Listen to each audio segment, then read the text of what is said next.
Embrace the power of knowledge at Sanskriti University, ranked first in most promising university in engineering and management in India. Visit www.sanskriti.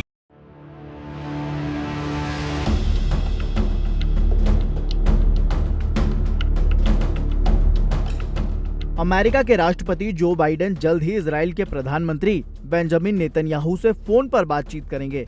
Hezbollah chief Syed Hassan Nasrallah की मौत के बाद दोनों राष्ट्राध्यक्षों के बीच हो रही ये पहली बातचीत होगी। बाइडेन ने कहा कि अमेरिका हमेशा इजराइल के साथ खड़ा है। उन्होंने बेरूत में इजरायली ऑपरेशन का समर्थन किया और कहा कि नसरल्लाह की मौत हजारों इजरायली और अमेरिकियों के लिए एक न्याय है। हालांकि एक सवाल के जवाब में बाइडेन ने कहा कि हमें युद्ध से बचना चाहिए। उन्होंने आगे कहा कि हसन नसरल्लाह और हिजबुल्लाह पिछले 4 दशकों में हुई सैकड़ों अमेरिकियों की हत्या के लिए जिम्मेदार था।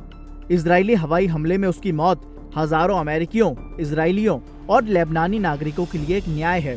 बाइडेन ने कहा कि साल 2023 अक्टूबर की 7 तारीख को हमास ने इजराइल में नरसंहार शुरू किया था।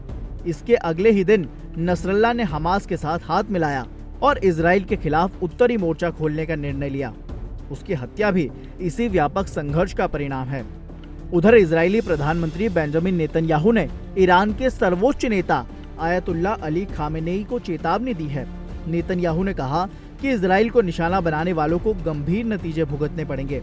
मध्य पूर्व और ईरान में कोई ऐसी जगह नहीं है जहां इजराइल नहीं पहुंच सकता। नेतन्याहू ने कहा कि आप भी ये बात को अच्छी तरह से जानते हैं, ये बिल्कुल सच है।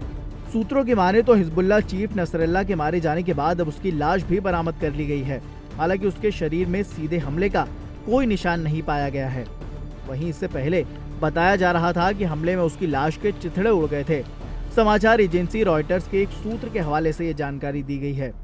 सूत्रों ने एजेंसी को बताया कि रविवार को हिजबुल्लाह के नेता सैयद हसन नसरल्लाह का शव बेरूत के दक्षिणी उपनगरों में इजरायली हवाई हमलों के स्थल से बरामद किया गया है और शव पूरी तरह से सुरक्षित है।